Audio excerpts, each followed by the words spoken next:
Yeah, this is why coming to Nepal in monsoon season is a bad idea, because when it rains hard. I'm still going to go and do a solo trek, and also I needed to try out, I bought some hiking boots, hey my friend, which you might be able to see, but they're like the cheapest and only pair I could find, because size 10 is apparently everything goes up to size 9. So I have all the gear and no idea. Well, actually no, that's a lie. I have some trekking boots that were as cheap as I could find, and so I have barely any gear and obviously no idea. We'll see how it goes. But I guess I should probably try and get out of this rain. As you can see, like the streets are pretty much deserted. Yeah, no one's around. Yeah, so our Jeep needs a bit of soldering before we continue. Hello. It's gonna rain all day today? Lots of rain? Yeah, okay, good. So yeah, we are on our way to the mountains, but we have a short pit stop first. Okay, so we've just broken down on the way, but this is the start of solo trekking. As you can see, the first place I'm going is across this bridge, and you can already see the beautiful views. So it's raining, it's monsoon season. I kind of didn't really expect anything else. I'm about as kitted out as I've ever been for anything, which means I have some boots and a jacket, and the boots don't have a hole in. So yeah, we'll see how far I get today. There's stops along the route. They're called tea houses.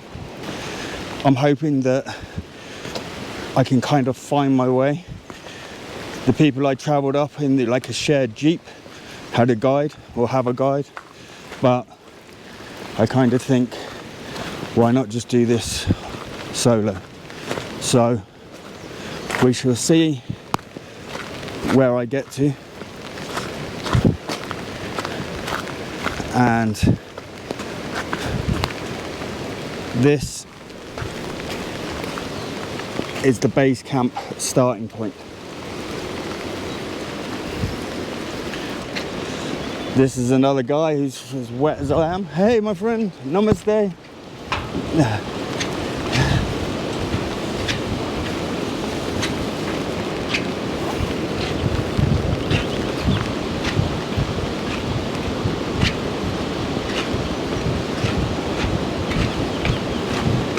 It's pretty sturdy actually, this bridge.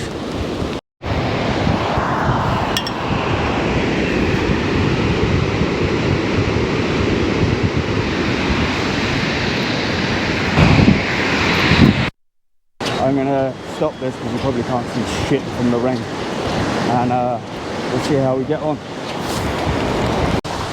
You can see the prayer flags as we walk through.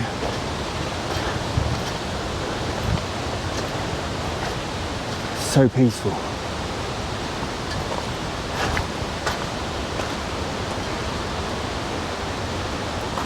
And I guess this is the way that pilgrims and worshippers trekked a long time ago.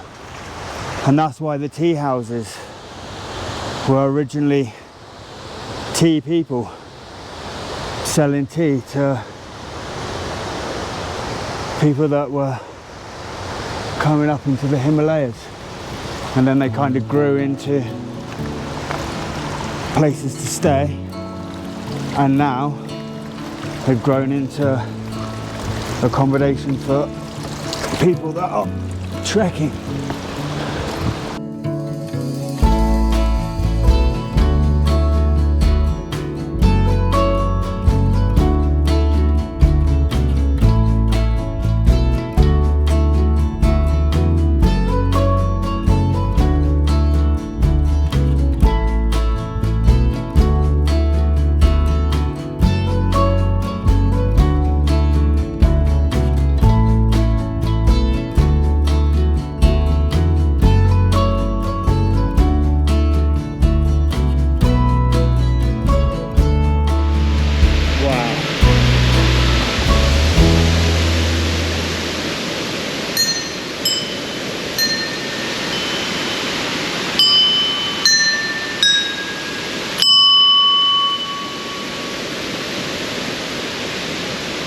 And you always have to walk round clockwise.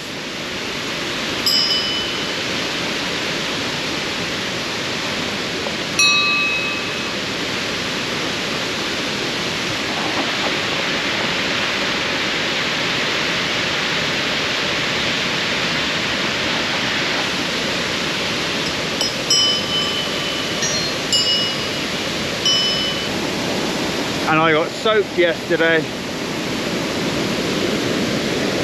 And was it worth it?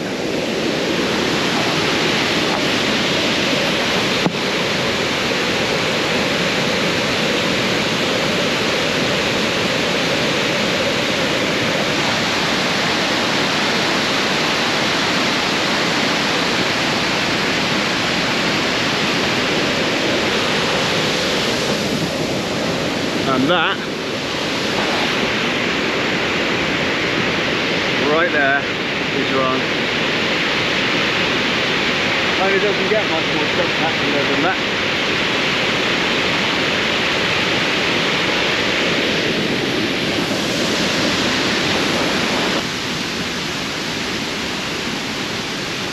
This holy place is naturally adorned with 108 faces and is believed to offer protection against natural calamities and unforeseen accidents. Visiting the Shakta Pitha is thought to ensure a successful pilgrimage and the fulfillment of one's wishes.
So this is the tea house that I'm staying in.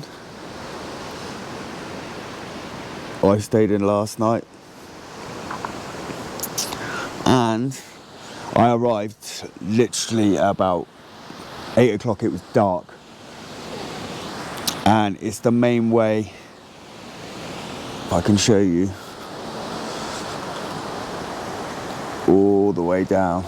So I was trekking up these steps at about 8 o'clock. And you can see there's loads of tea houses. And the light was on like a beacon. So I stopped, I came in, and now, this morning, Time magazine, the best of Asia 2010, May 24, Chongwon Cottage.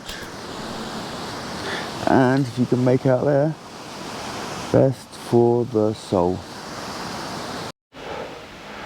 So this is the state of my permit that I needed for the to gain access into the conservation area.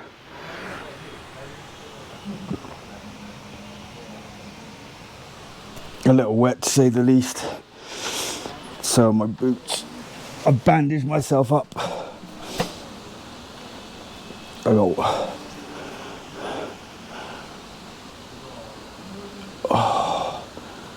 My feet are in bits, as you can see, from leeches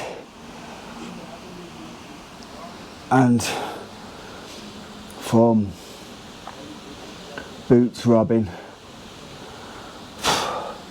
It was sunny, it's now visibility 0. But I've just been told, be careful because there's landslides, so it might be a bit dangerous. So I'm going to kind of start to wander down there and see how far I get. It may not happen, but we'll see. So yeah, let me just bandage up the last of my feet and then I'm going to head on out. So unfortunately what you get is landslides when trekking in monsoon season. And as you can see, this was supposed to be my route. Now, I figure it's time for some climbing. Yeah.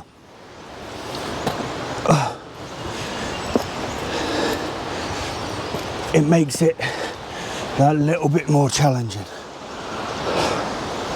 but we will get there. You can obviously buy expensive trekking bars full of goodness, you know, help you out throughout the day. Me, I went for happy biscuits.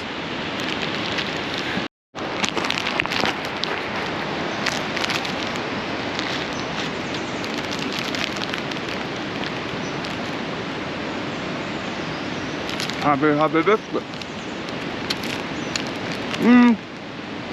I give it about 3 out of 10. It's not really making me feel happy.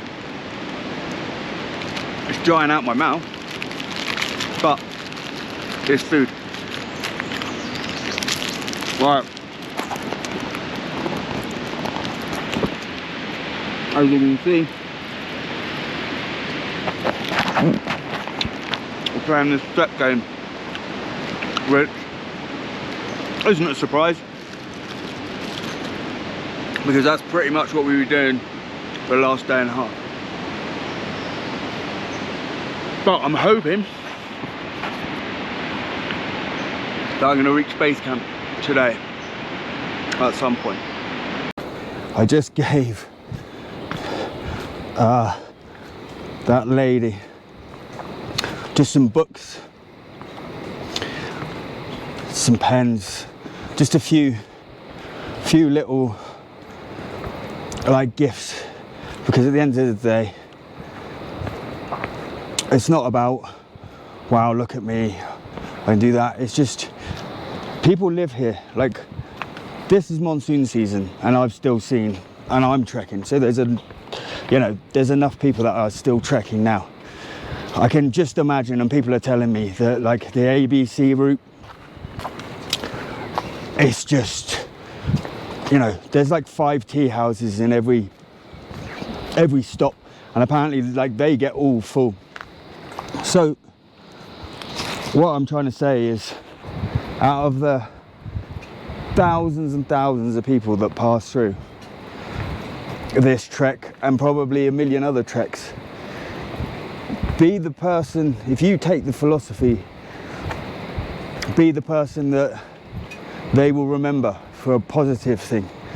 Out of all those faces, they'll remember yours, because At the end of the day, you'll remember this experience. So give something back to the people and the place that you're going to. I mean, after all, the simplest things go a long way. You can see how far away we are from easily accessible, like, goods. Like, everything needs to come here, has to be carried. Whether it's a porter, whether it's by donkeys. But yeah, it's not an easy life. So you're coming through here, you're trekking, this is your experience. At least make a tiniest bit of space in your bag just to give the people that you're going to pass by that are going to make this an unbelievable experience for yourself. I love you. I love you too. Although I don't think it means me. I think it loves the view. The mist is rolling in though. I'm not sure what the view at base camp's going to be like.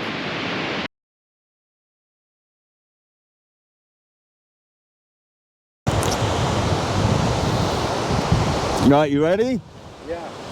Okay. Take one more. All right, my friend. Okay, so you have to bear with me. Come this side. Okay, so you come. I show you your picture first. Okay, you Yeah. like? All right, okay. So, 1 second.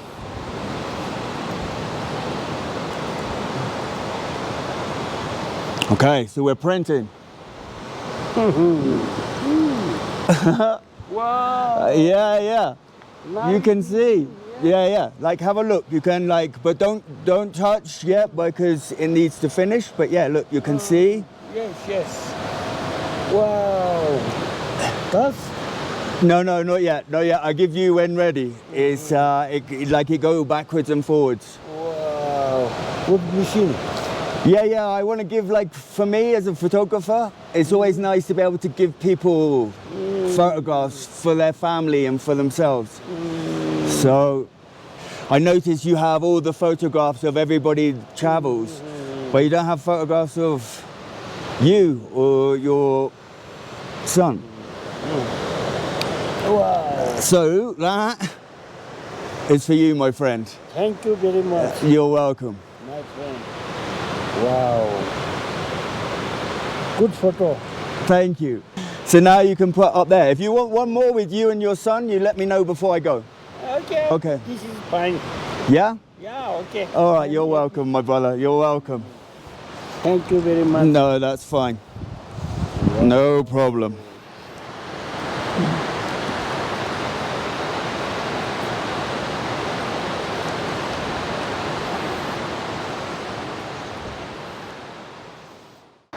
So I'm not going to stay in the mountains another night for the picturesque view of the idyllic mountain with the sun and everything behind it. Because the reason why I came here was because up there somewhere in these mountains is my favourite animal, the snow leopard. Like, ever since I was a little kid, I've been fascinated. They're solitary animals. They roam free, and I guess they sit up there and at times they watch the world go by. And so for me, that's enough to come here. Maybe that's the reason why I actually came to Nepal in the first place.